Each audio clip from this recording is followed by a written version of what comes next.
side panels want to fall straight down to the side, so I section them away. Sectioning is so important when you're going through a haircut. It's not about creating fun shapes and all of that.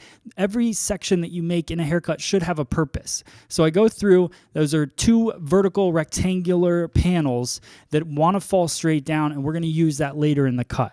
Okay, so now we're going to go straight down center back, basically separating those 2 sides. Then I go straight across the occipital bone to right behind the ear. Now we're going to be doing a horizontal bob, so I want to work with horizontal lines as I go through and section it.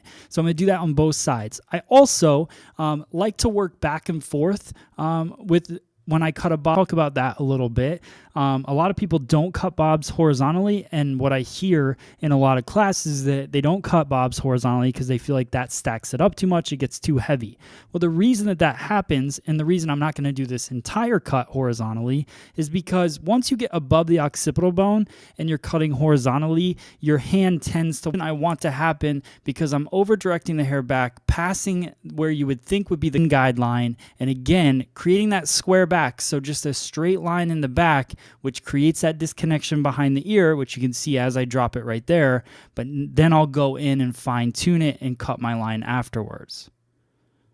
So horizontal section, see the elevation coming off. If you notice where 90 degrees would be coming off of that section, I'm at about 45 degrees. That's a nice medium graduation. So that's the consistency that I want throughout this entire cut. Extra over direction, the head shape around the ear kind of peels. So as I take each vertical parting, I want to make sure it's coming straight back from the head, just like I was doing when I was cutting it horizontally, so I still continue to get the same exact shape, using the bottom part of the haircut as my guideline. So now you'll see that I kind of create my own line because I still don't want to follow that curve down. So I still create a disconnection that I can go in and then clean off later on.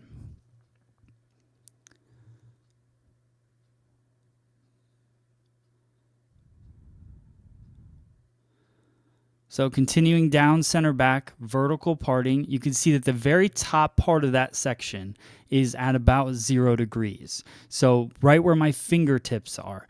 But then everything from below my fingertips is definitely at a higher elevation. So you get a nice light feel, but then you get that little bit of a bevel, the heaviness that kind of sits right at the top of the occipital bone. That's where we want it to live for this haircut. Really balances the head shape. You can see my guide very cleanly throughout. That's very important, so make sure that you're not taking too thick of sections as you work your way through. And everything is coming straight back. I like to pretend like I'm sitting in a box, so nothing.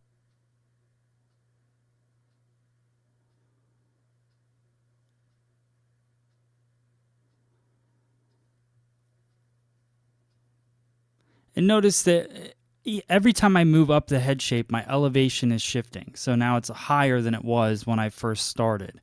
Again, just to balance that weight distribution. Now I go through and just check it vertically to make sure that I have the elevation I'm looking for. You can see a nice 45-degree